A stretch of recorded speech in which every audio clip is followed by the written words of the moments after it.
There's a lot of unnecessary moralizing behind the intentions that lead to success.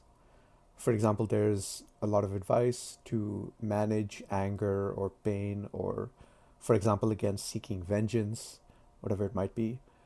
Um, but if you look at some of the most successful people in the world, for example, Jensen Huang, the CEO and founder of NVIDIA, like the first three, four, $5 trillion company, you see that he pursues his success and he works so hard, even though he doesn't have to, because he is so afraid of failure that it keeps him up at night.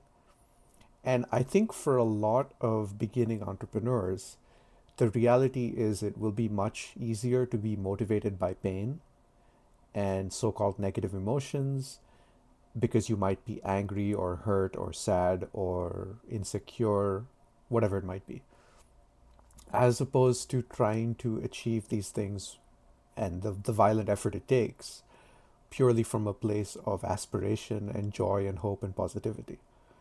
I think that comes later, and that's okay. So use whatever you've got right now, right? If doing the work is your way of avoiding facing whatever trauma you have to face, that's fine for now, right? Like, what else are you gonna do? Um, at least it's a productive escape to some degree. At least it's not, drugs or whatever.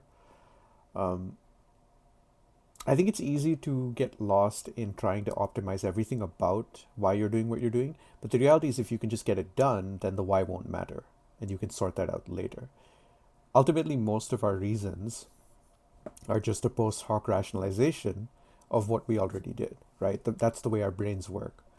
It's like people with short term memory loss, if you ask them why they did something, they'll just make up a reason and they'll believe it. And that's how most of us function, even when we don't have short term memory loss. We just come up with the best reason we can think of after the fact, and it's not really the reason we did the thing. So just do the thing, whatever it takes to accomplish it. It's fine, right? I also think it's easy to underestimate the power of negative emotions. They can often just push you so much further. Think of like the traditional movies with, the vengeance story and how much the person goes through to accomplish what they need to. It would be much harder for them to do that if they were motivated by sunshine and rainbows. But when they're motivated because, someone close to them died and they're trying to avenge that death, that means something to them, right? So whatever has the greatest meaning to you, it will motivate you. So don't worry so much about why you're doing what you're doing. Just think about how you're doing it and get it done.